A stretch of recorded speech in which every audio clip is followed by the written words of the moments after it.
What is the Camino de Santiago? The Camino de Santiago is a medieval pilgrimage that people have been hiking for over 1,000 years.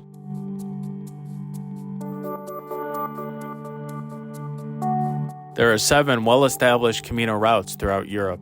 I chose the most popular route, the Camino Francis, which begins in Saint-Jean-Pied-de-Port in southern France.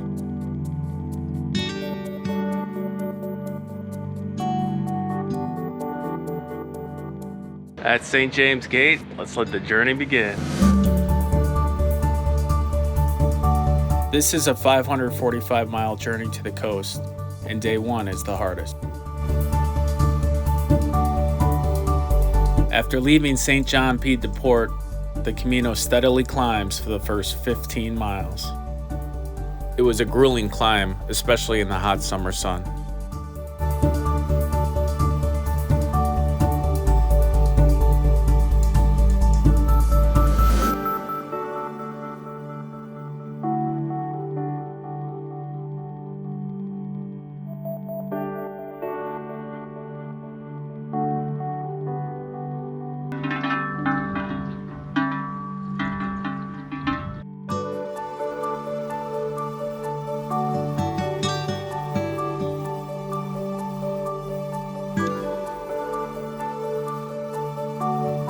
I spent my first night on the Camino in Roncesvalles, a picturesque village on the edge of the Pyrenees.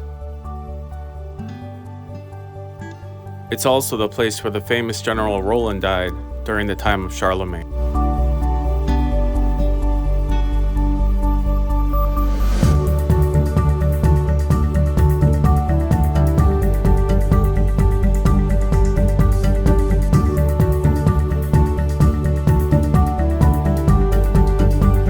The first town I walked through was Bergueta-Aritz. Ernest Hemingway made this small town famous when he stayed at the Hostel Bergueta in 1924 and 1925. He described it in his novel, The Sun Also Rises.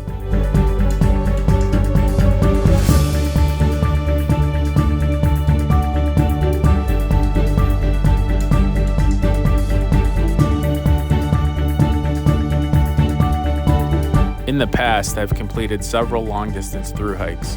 What separates the Camino de Santiago is that along the way, you can indulge in life's little luxuries.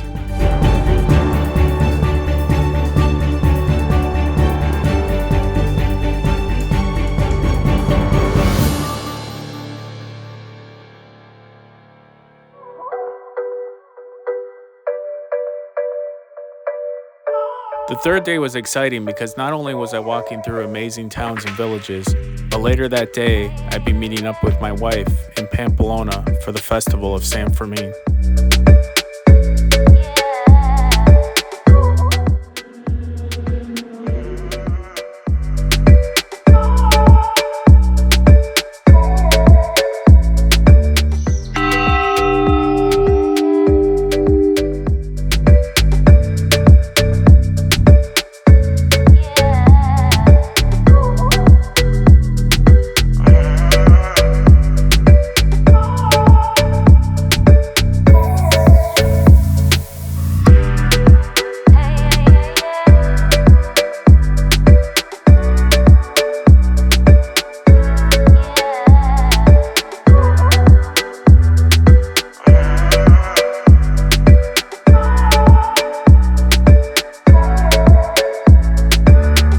Everyone's Camino is different. Mine started in Pamplona, in the midst of the festival of San Fermin.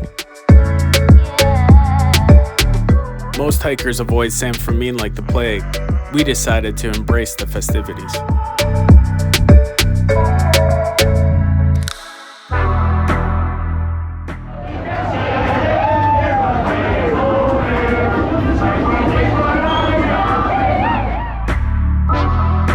San Fermin is a 9-day festival held annually in Pamplona.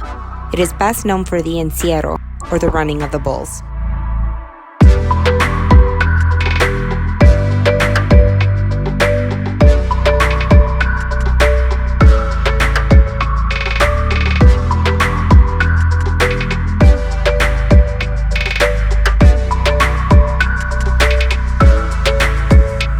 Throughout the entire journey, I only took one day off of hiking. I ran with the bulls, I watched a bullfight, and I enjoyed the festivities.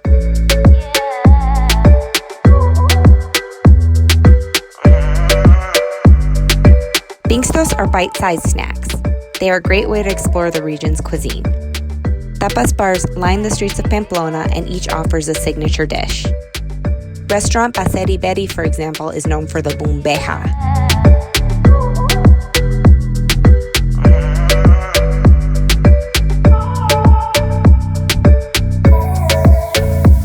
Day 5 was our first day hiking together. It was great to have my wife there to share the experience.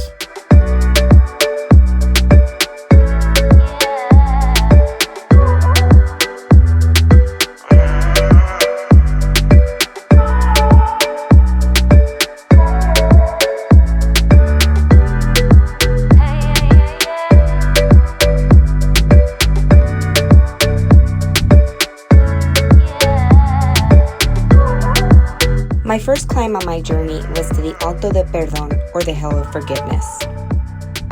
After a 1.5-mile ascent, I was rewarded with panoramic views and got to see the iconic pilgrim sculpture made by Vincent Galbete.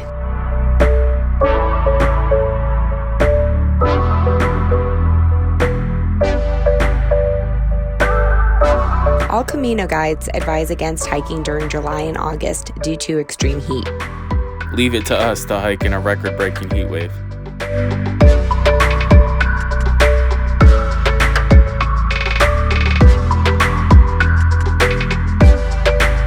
Due to the extreme heat wave, we had many of these amazing medieval towns to ourselves as the locals stayed indoors.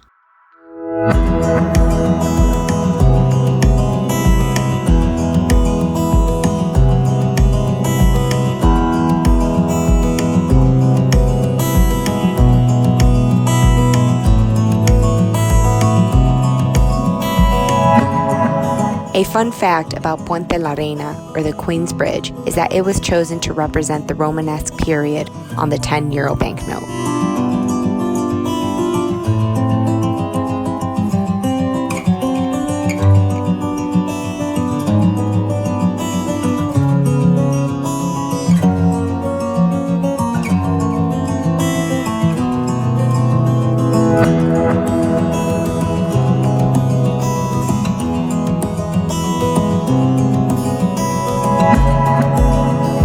Walking over a bridge like Puente la Reina, I couldn't help but think about all the generations that have come before me on this pilgrimage.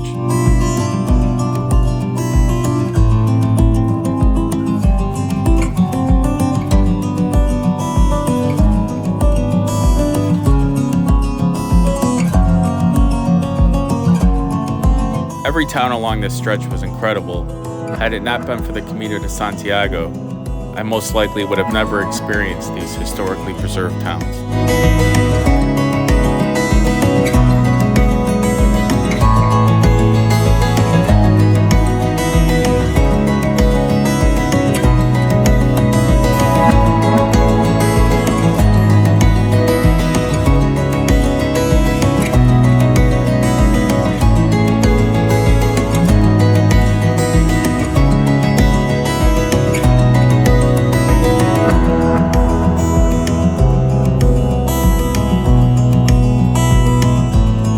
After a long hot day on the Camino, we entered Estella. You would think we would just want to relax, but imagine the look on the innkeeper's face when we told her that we were going to go climb up to the Cruz de los Castillos.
Nothing says Sunday fun day like filling your water bottle up with free wine from the Bodegas Irachi wine fountain.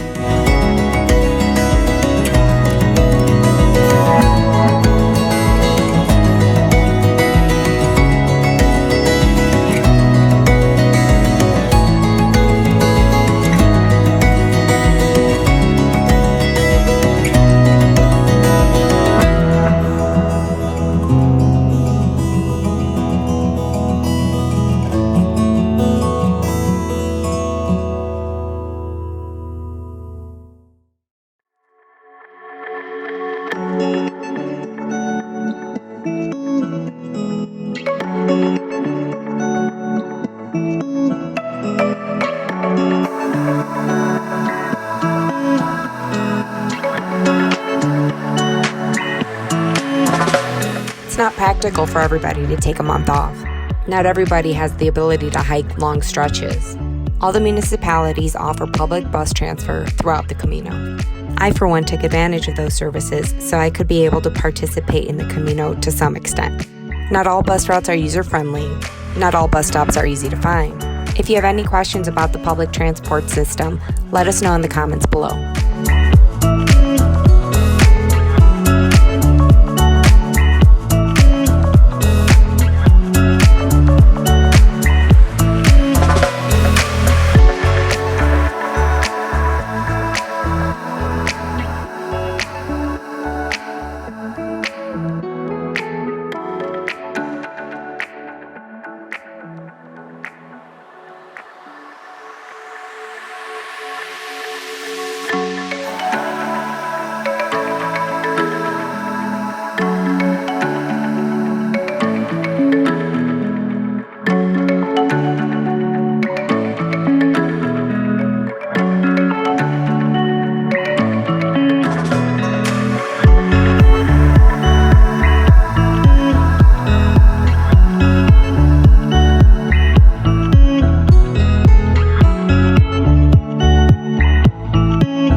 A lot of restaurants along the Camino offer the Pilgrim's Meal. We got a Pilgrim's Meal in Viana. For 11 to 13 euro, the Pilgrim's Meal comes with a starter, main course, dessert, and often a bottle of wine. It's a great deal.